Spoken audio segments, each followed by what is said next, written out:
We're back in the studio right here at Lagos Talks 91.3 FM. My guest is Wofai Samuel, the Director General of Nigerian-American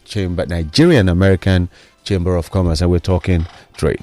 All right, thank you for staying with us. Now, narrowing it down to the AGOA and the individual businesses.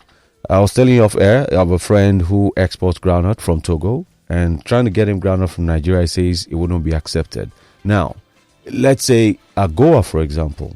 What are the challenges with AGOA? Because I know that Kenya maximizes it. Mm-hmm. Ghana does so well with AGOA. I mean, they export almost everything, and it's on their lips almost every day. But in Nigeria, first of all, before I jump into conclusion, how well have we fared with this? What has been the benefits, and are we getting the best out of it, and why, if not?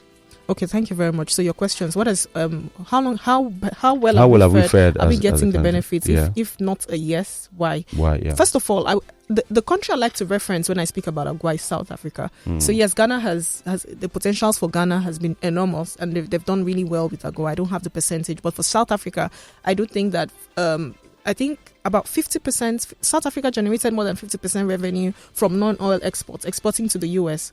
Oh. Under AGOA. Just US? Yes, exporting just to the US under AGOA. So South Africa is one of the countries that has, to a reasonable extent, maximized AGOA to the best of its ability with respect to non-oil products, non-oil commodities, non-oil exports. Yeah. Now for Nigeria has not maximized AGOA. So a lot of traders. How poorly we've done. Well, how poorly we do, I think on a scorecard of 100, I could give Nigeria a 45, not even a 50%. Whereas you're looking at countries like Ghana, you're giving them 75. You're looking at countries like Kenya. You're giving Kenya an 80. I'll give South Africa like a 98%. So now, the reasons are quite simple. So for Nigeria, first of all, not so many traders understand the context and the concept of AGOA, not so many businesses. So AGOA is strictly a US thing.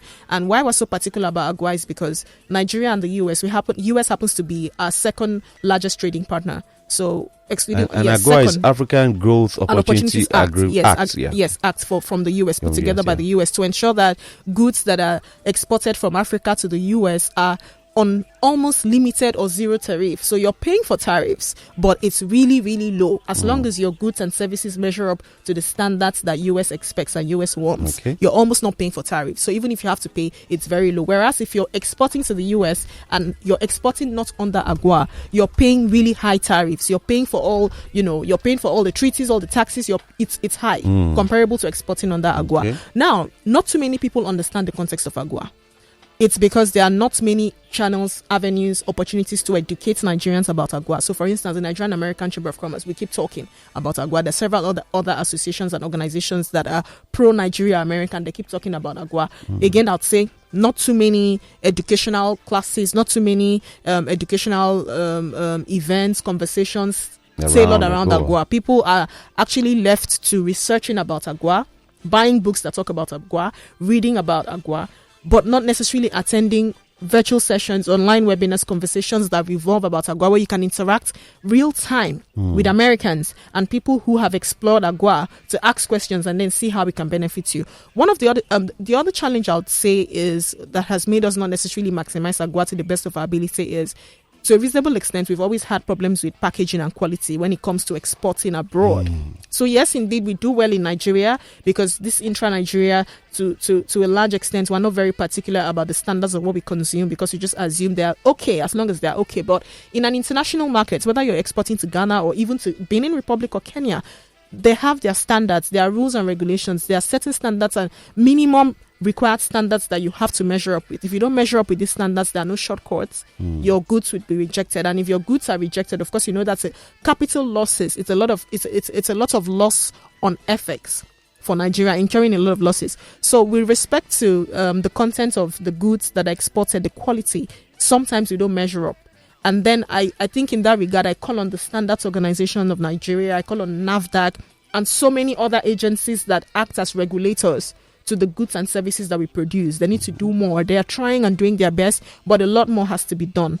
Now, with respect to packaging, we also need to understand that packaging, even in the US market, is very different. So what should the labeling and packaging look like? What are the colors they want? How should your words, your phrases, and whatever it is be crafted? Some of these things they look very minute, but to a reasonable extent, they are major for an international market like the US. Away from that, you also consider documentation. So for you to be able to maximize even some opportunities in MDAs in Nigeria, you know how cumbersome the process can be. It's cumbersome, but at the end of the day, it's productive, because you have to go through all of those documentation. So the documentations process can be very hectic and tasking, but the end result is worth the Herculean task. All right. So when you look at, the US, the process of documentations, a lot of Nigerian traders, Nigerian businesses and organizations are almost not willing to go through the phases of those documentation processes. So they begin, and at the end of the day, at some point in time, they just lay back. And then we cannot say that we do not have our own challenges in Nigeria. Electricity continues to be a huge challenge. On that process, for example, is it because the demands are unrealistic, or why do Nigerians just give up halfway? I don't think the demands are unrealistic, because if we say the demands are unrealistic, Ghana is doing it. I don't think South the requirements. South Africa is doing it. South Africa is actually even a larger economy. So let's even keep South Africa apart. So we're looking at our close neighbors. Let's look at Ghana. Ghana is a very close neighbor to Nigeria. So if Ghana can do it, why can't Nigeria? Ghana is a smaller country comparable to Nigeria. So I think where the issues are again around data. We are not very good with keeping data. When it comes to data, when it comes to documentation, that's one area Nigeria and Nigerians need to improve. That's one area the government agencies, MDAs, parastatals, ministries, departments and agencies, we need to do better. Including myself, we need to do better with keeping data. Okay, I'm on radio right now. How many persons are listening? Am I able to track the number of males, females, from what location, from what? If we have apps, I'm just giving you a typical example. If we have apps that can track all of this data, you have a better understanding of the frequency from what location or axis people are listening. So now that's just an example. So the better we're able to track data, the easier it is for us with documentation. But in this part of the world, because from the inception, we were not necessarily told the importance of data. Nobody has necessarily made it compulsory that we must keep data. It's a big problem for us. So if you don't have the right data, you cannot put out the right information. I tell people all the time, after facts is data.